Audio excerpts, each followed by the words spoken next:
नमस्कार, चिंतन institute of education में आपका एक बार फिर से स्वागत है। आज मैं पुनः आप लोगों के लिए निरुपाधिक न्यायवाद से संबंधित प्रश्नों को लेकर आया हूं। पिछले वीडियो में मैं 3 प्रश्नों पर अभ्यास करवाया था। आज पुनः मैं 3 प्रश्नों को लेकर आया हूं। इस प्रकार के प्रश्न यूजीसी नेट फर्स्ट पेपर में हर बार पूछे जा रहे हैं, तो ध्यान से इसको देखिए। और ऐसे प्रश्न पीएचडी और अन्य एमफिल वगैरह के जो एग्जाम्स होते हैं या अन्य जो विभिन्न प्रकार के वनडे एग्जाम्स होते हैं उसमें भी आते हैं, लेकिन मैं विशेष रूप से नेट फर्स्ट पेपर में जिस प्रकार के प्रश्न आते हैं उस पर मैं फोकस कर रहा हूं। तो ध्यान से देखिए, और वे विद्यार्थी जो नेट फर्स्ट पेपर का एग्जाम देते हैं वे तो निश्चित ही इसको देखें। ठीक है, तो आइए चलिए हम आज जो हमारे सामने प्रश्न है 3 मैं प्रश्नों को लेकर आया हूं। देखिए, सबसे पहला प्रश्न हमारा क्या है, कथन है, 2 कथन दिए हुए हैं, कुछ चावल चने हैं। दूसरा कथन है सभी अन्न चावल हैं। और इससे संबंधित जो निष्कर्ष हैं, सभी चावल अन्न हैं और कुछ चने चावल हैं। आपको ये बताना है कि यदि ये दोनों सत्य हैं तो इन दोनों ही निष्कर्षों में से कौन से निष्कर्ष तर्कसंगत हैं या नहीं है। तो देखिए, हमें करना क्या है, पिछली बार की तरह ही आप लोग यदि पिछले वीडियोस नहीं देखे हैं तो निश्चित ही आप जाकर के देखिए। हमारे डिस्क्रिप्शन बॉक्स में सभी जितने भी आज तक वीडियो बने हैं उन सब का लिंक डिस्क्रिप्शन बॉक्स में दिया हुआ है, तो आप उसे देखिए।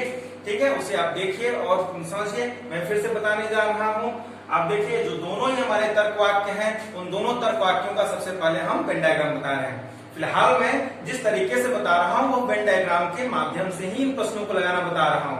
अभी मैं नियमों के आधार पर नहीं बता रहा हूं। कुछ वीडियोस के बाद मैं आपको नियम पहले बताऊंगा और फिर उसके बाद उन नियमों के आधार पर इनको लगाना बताऊंगा। आइए चलिए मैं वेन डायग्राम बनाता हूं। देखें, कुछ चावल चने हैं, इसका वेन डायग्राम कैसे बनेगा। तो देखिए, ये हमारा हो गया चावल और ये चने। ठीक है, तो यहां तक के ये जो छायांकित हिस्सा है यहां तक के कुछ चावल क्या है, चने हैं। तो आप देख सकते हैं कि यहां तक के जो कुछ चने होंगे वह भी चावल होंगे। ठीक है, फिर है नेक्स्ट सभी अन्न चावल हैं। कह रहे हैं सभी अन्न क्या है, चावल हैं। ये देखिए, ये इस प्रकार से बनेगा हमारा अन्न और ये चावल। ठीक है, तो आप देखेंगे सभी अन्न चावल हैं। अब इन दोनों को मिलाकर के हमको निष्कर्ष डायग्राम बनाना है। तो ध्यान से देखिए, आप देखेंगे चावल के अंदर क्या है, अन्न का जो समुच्चय वह है। अब जब इसका हम निष्कर्ष डायग्राम बनाएंगे तो एक नहीं बनेगा। कैसे, देखिए चावल के अंदर यह जो अन्न है यह हमारा यहां पर रहेगा या इसको थोड़ा सा टच करते हुए रहेगा, यह फिक्स नहीं है। इसलिए इसमें जो डायग्राम हमारा बनेगा वह 2 डायग्राम बनेगा। तो आइए मैं फाइनल निष्कर्ष डायग्राम बनाता हूं इन दोनों के आधार पर। देखें, तो पहला आपका बन जाएगा ये हमारा अन्न और ये चावल, और ये जो चना वाला है केवल चावल को टच करते हुए चना। आप देखेंगे चना और अन्न में किसी प्रकार का कोई संपर्क नहीं है। दूसरा हम क्या करेंगे, दूसरा जो चना वाला बनाएंगे वो अन्न से टच करते हुए बनाएंगे। ठीक है, तो इस प्रकार से आप देखेंगे यहाँ पर इसमें आप देखेंगे अन्न चना से ओवरलैप नहीं किया है, कोई संपर्क नहीं। और यहाँ पर अन्न वाला जो समूह है, जो समुच्चय है, वह चने वाले समूह या समुच्चय वर्ग से क्या है, थोड़ा सा आप देखेंगे यहाँ पर ये टच हो रहा है, संपर्क है। ठीक है, तो ये हमारे 2 निष्कर्ष डायग्राम बन जाएंगे, पहला निष्कर्ष डायग्राम और ये दूसरा। इन्हीं दोनों से हमें इन निष्कर्षों को मिलान करना है। पहला निष्कर्ष क्या करें, सभी चावल अन्न है।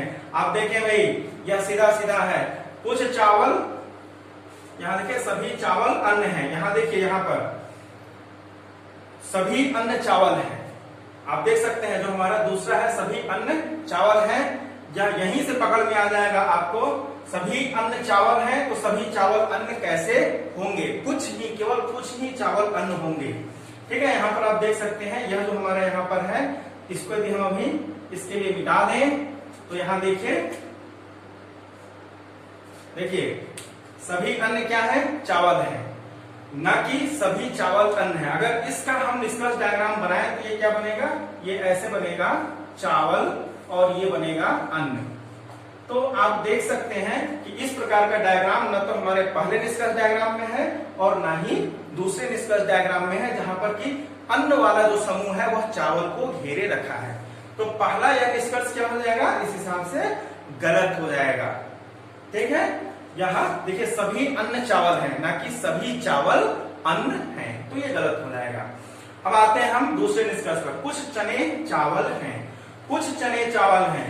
अब देखें, इसको मैं मिटा देता हूं। यह देखिए जो हमारा है कुछ चने चावल हैं, यह पहले तर्क वाक्य का ही क्या है, वह परिवर्तन है, ठीक है ना। पहले वाले का यह क्या है, परिवर्तन है, परिवर्तन से ही यह निकल रहा है। तो यह क्या है, किसी भी तर्क वाक्य का जो परिवर्तन होता है वह सत्य होता है, तो यह सत्य होगा। और कैसे होगा उसे मैं बताता हूं। आप देखें, हमें निष्कर्ष डायग्राम की यहाँ कोई आवश्यकता नहीं है, नियम से ही बता देता हूं। देखिए कुछ चावल चने हैं,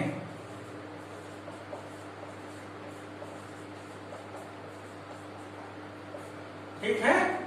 परिवर्तन का जो वीडियो मैंने बनाया था उसको आप देखिएगा तो निश्चित ही समझ में आएगा। परिवर्तन जब हम करते हैं तो यह दोनों जो हमारे देश और विदेश है एक दूसरे का स्थान परिवर्तित हो जाता है। यह हो जाएगा हमारा यहाँ पर चने और ये हो जाएगा चावल। अब आप जानते हैं आई का परिवर्तन आई में ही होता है, ठीक है। आई प्रकार का ये जो हमारा तर्क वाक्य है कैसा है, आई प्रकार का तर्क वाक्य है। आई प्रकार के तर्क वाक्य का परिवर्तन आई में ही होता है, यानी कि कुछ चने चावल हैं, ठीक है। ये इस प्रकार से हो जाएगा, कुछ चावल चने हैं तो कुछ चने चावल हैं, तो ये हमारा क्या है, सत्य है। और अगर हम यहाँ पर अपने डायग्राम को देखें तो देखिए यहाँ तक के चावल चने हैं, तो यहाँ तक के चने भी तो चावल हैं।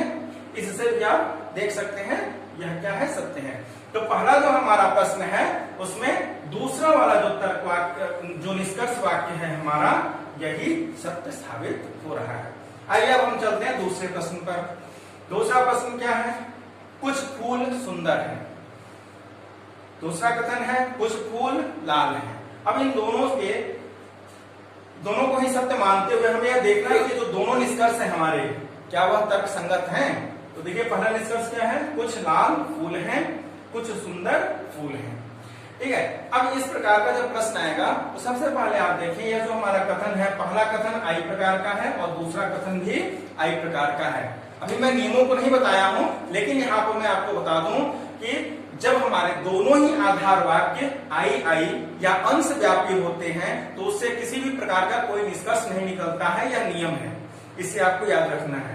दोनों ही जब आई आई प्रकार के तर्क वाक्य आ जाएंगे तो उससे किसी भी प्रकार का कोई निष्कर्ष नहीं निकलेगा। एक वैलिड जो कंक्लूजन होता है वह नहीं निकाला जा सकता है। तो निकलेगा क्या, तो आप देख सकते हैं कि ये जो दोनों तर्क वाक्य हैं इनका कन्वर्जन या अपवर्जन, परिवर्तित तर्क वाक्य या प्रतिवर्तित तर्क वाक्य ही सत्य साबित होगा। तो आप देखें यहाँ पर कुछ फूल सुंदर है। अब आप देख सकते हैं यहाँ पर जो हमारा दूसरा निष्कर्ष है कुछ सुंदर फूल हैं, वह पहले तर्क वाक्य का ये क्या है, परिवर्तन है। तो इस हिसाब से आप देखेंगे पहले का परिवर्तन होने के कारण यह क्या है, सत्य होगा, ठीक है। आइए मैं इसको बता देता हूं। देखें कुछ फूल सुंदर हैं,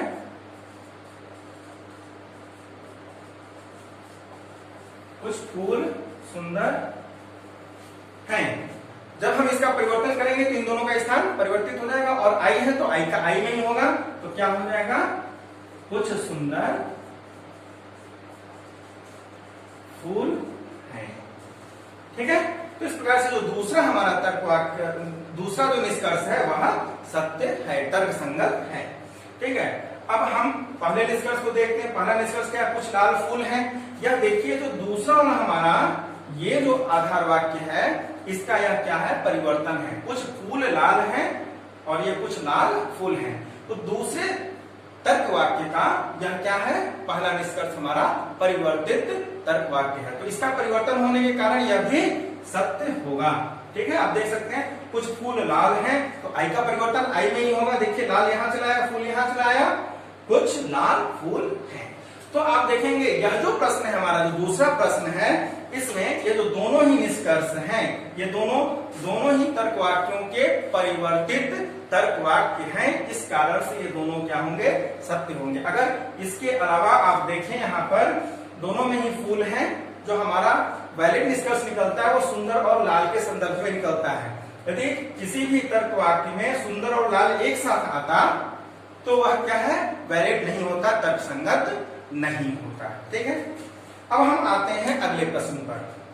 तीसरा जो हमारा प्रश्न है वह देखें, यहां पर भी आप देखें क्या है, दोनों ही आई प्रकार के तर्क वाक्य हैं। देखिए कुछ बगुले कौवे हैं और कुछ बगुले कबूतर हैं।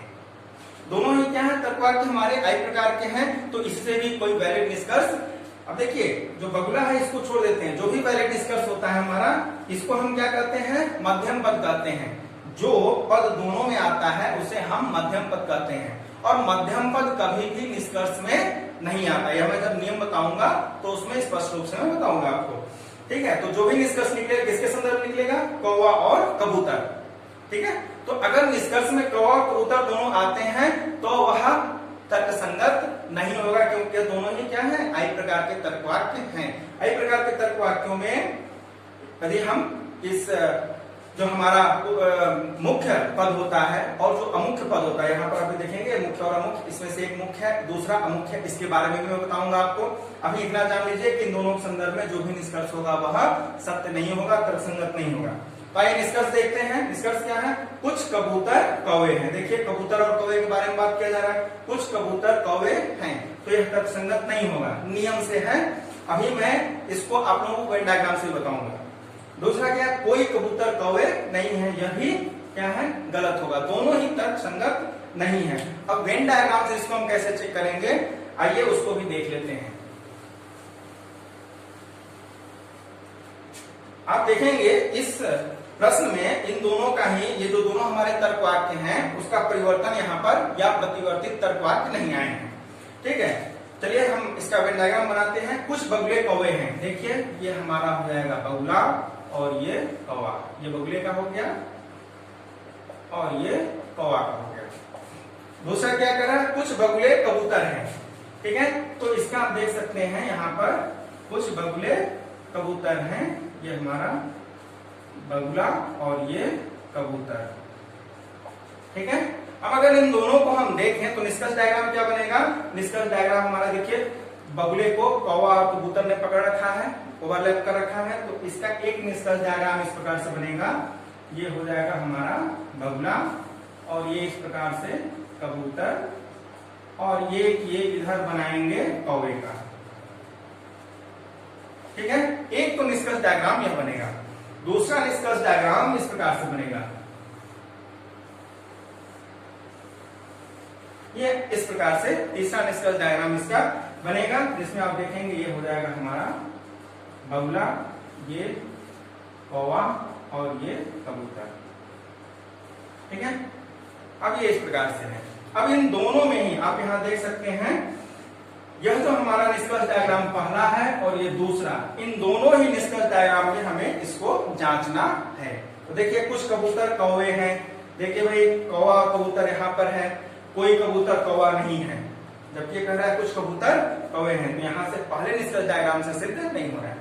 दूसरे डायग्राम में आए देखिए कबूतर और कौवा यहाँ पर है, यहाँ तक के कुछ कौवे क्या है, कबूतर हैं, यहाँ तक के कुछ कबूतर कौवे हैं। तो दूसरे डायग्राम में सत्य साबित हो रहा है, लेकिन पहले में सत्य साबित नहीं, क्योंकि दोनों देखिए कौवा कबूतर अलग अलग हैं और इसमें देखिए कौवा कबूतर एक दूसरे को ओवरलैप कर रखे हैं, थोड़ा सा संपर्क है। तो यहाँ से सत्य साबित हो रहा है, यहाँ से नहीं हो रहा है, इसका मतलब आधा सत्य है, तो इसे हम पूर्णतः असत्य मानते हैं। तो पहला हमारा क्या है, असत्य साबित हुआ। दूसरा कह रहा है कोई कबूतर कौवा नहीं है। देखिए यहाँ पर कोई भी कबूतर कौवा नहीं है, यहाँ से सत्य हो रहा है, लेकिन यहाँ पर कुछ कबूतर कौवे हैं, यहाँ से असत्य साबित हो रहा है। तो इस प्रकार से आप क्या कहेंगे कि दूसरा वाला भी क्या है, निष्कर्ष हमारा तर्क संगत नहीं है, सत्य साबित नहीं हो रहा है। तो इस प्रकार से हम यह निष्कर्ष डायग्राम बना करके इसको जांच लेंगे। ठीक है, तो इस प्रकार से ये आज के हमारे 3 प्रश्न थे, तो इसको ध्यान से देखिएगा, समझने का प्रयास करिए, बार बार देखिए, निश्चित ही समझ में आएगा। अगले वीडियो में कुछ और प्रश्नों के साथ आप लोगों को उसके साथ मिलूंगा। तो